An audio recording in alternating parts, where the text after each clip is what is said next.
예, 안녕하십니까. 1월 1일부터는 우리 대리운전기사, 퀵서비스 기사, 배달기사에게도 고용보험이 확대 적용됩니다.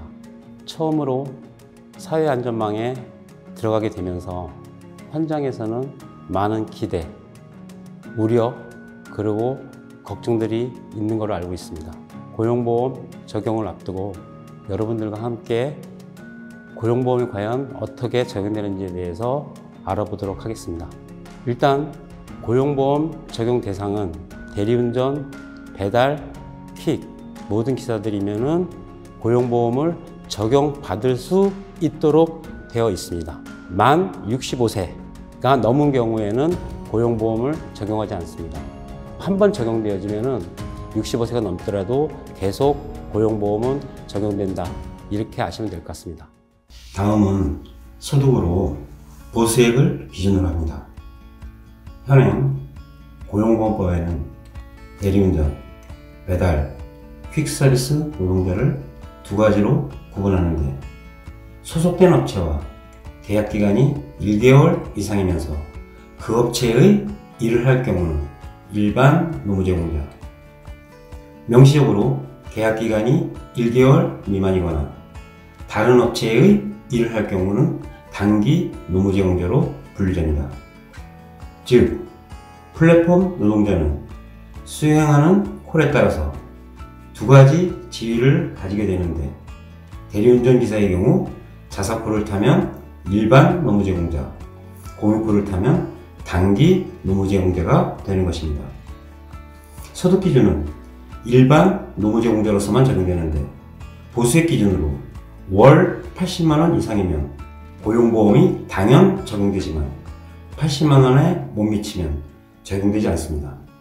단 80만원 미만이라도 소속된 업체들의 수입을 합산 신청하여 80만원 이상이면 적용을 받습니다. 단기 노무제공사로서는 소득 기준에 상관없이 모든 소득이 고용보험에 적용되는데 공유콜은 한 콜만 타더라도 적용됩니다. 결론적으로 고용보험 총 보수액은 일반 노무제공자로서 보수액이 80만원이 넘을 경우 그 액수와 단기 노무제공자로서의 모든 수입이 합산되는 구조입니다. 그리고 우리 고용보험 신고는 일단 내가 속한 업체가 신고하게 되어 있습니다. 단 그 업체가 관제 프로그램, 플랫폼을 이용했을 경우 플랫폼사가 신고를 하도록 되어 있습니다. 예를 들면 기존 업체는 로지가, 카카오는 카카오가 신고를 하도록 되어 있습니다. 내가 내는 보험료가 얼마나 될까 궁금하실 텐데요. 내가 벌어들인 총 수입에서 일단 비과세 소득을 제외하는데 저희 대리운전 같은 경우에는 수수료는 제외하게 됩니다. 거기서 들어가는 경비율을 정부가 보시하게 되는데 직정벌 경비율을 뺀 금액을 월 보수액이라고 합니다. 그 다음에 이 월 보수액의 보험료율은 1.4%, 2020년 7월 1일부터는 1.6%가 되는데요. 각각 사업주와 근로자가 0.7%씩 1분의 1씩 부담하게 되어집니다. 이렇게 계산을 하더라도 일정한 기준을 정해놨는데요. 일정 금액 이하였을 경우에는 한 기준을 130만 원, 상한액도 정해놨는데 실제로 내는 보험료가 44만 1,150원이 넘지 않도록 되어 있습니다. 사례로 설명드리면 대리운전기사의 한 달 수입이 300만 원일 경우 총 수입에서 수수료 20%와 경비율 21.4%를 공제하면 188만 6,400원이 남게 되는데 이 액수가 월 보수액이 되는 것입니다. 이 보수액에 보험료 1.4%를 곱한 26,409원이 보험료가 되고 이 중 절반인 13,204원을 기사가 부담하게 됩니다. 그런데 대리운전 기사의 월 총수입이 150만 원일 경우 수수료와 경비율을 제외하면 94만 3,200원이 되는데 월 보수액이 133만 원에 미치지 못할 경우 하한 기준을 적용하게 됩니다. 즉 133만 원이 월 보수액이 되고 1.4%를 곱한 18,620원이 보험료이고 기사는 최소 월 9,310원을 부담하게 됩니다. 다만 단기 노무 제공자로서는 하한 기준을 적용하지 않고 산출된 보수액 그대로 적용합니다. 근데 처음에 우리 고용보험을 적용하고 실제 우리 대리운전 노동자, 플랫폼 노동자들의 노동조건이 열악하기 때문에 정부에서 3년 동안 우리가 내는 고용보험료의 80%를 지원할 예정에 있습니다. 단 조건이 있는데요.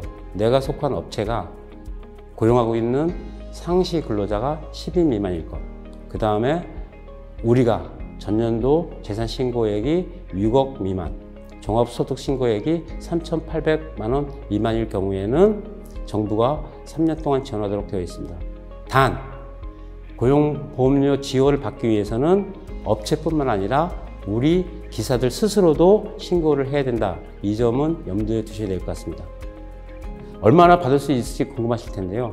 내가 낸 보험료를 계산을 해서 월 보험료의 60%를 우리는 실업급여를 받을 수 있고요. 단, 아까 우리가 하한액과 상한액을 산정했듯이 대리운전 기사의 경우에는 하한액 80만 원, 일 6만 6천 원이 상한액으로 정해져 있습니다.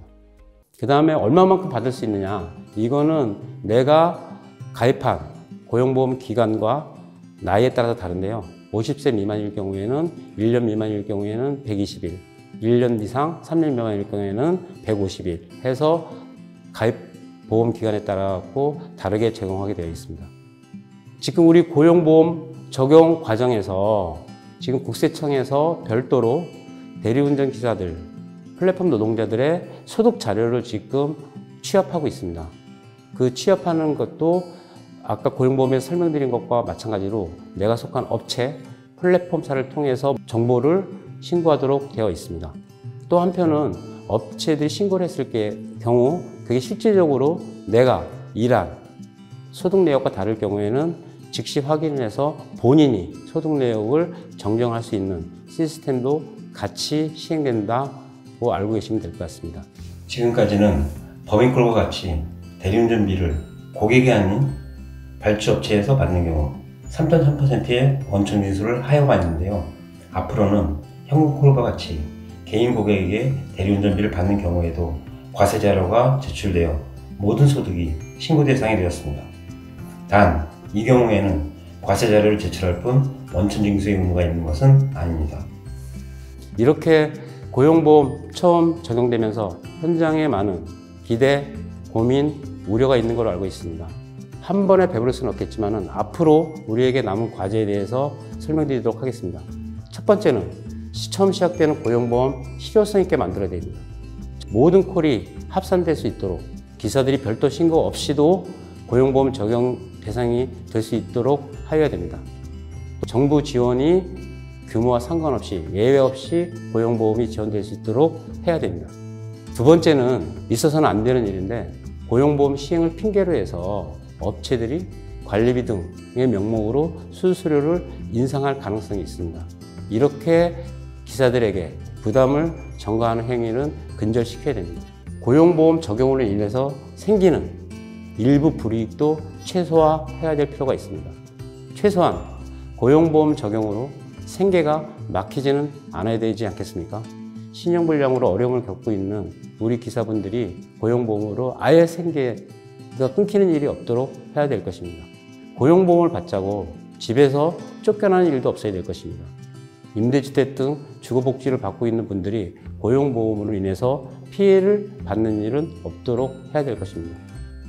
불가피할 경우 적용 예외 기간을 두어서 충격을 최소화해야 될 것입니다. 지금 기초생활수급 받으시는 분, 차상위 계층 이런 분들은 현실적으로 어려움을 겪을 수 있는데 기간을 유예할 수 있도록 같이 노력을 해봤으면 좋겠습니다. 이제 고용보험 적용으로 대리운전 노동자, 플랫폼 노동자들도 사회안전망에 처음 적용되고 사회제도권으로 진입하게 되었습니다. 당당한 하나의 직종으로서, 직장으로서, 직업으로서 시작을 하게 되어집니다. 이 시작이 우리들의 삶을 바꾸는 인간다운 삶을 보장하는 그런 시작이 될 수 있도록 같이 힘을 모아 나갔으면 좋겠습니다. 예, 감사합니다.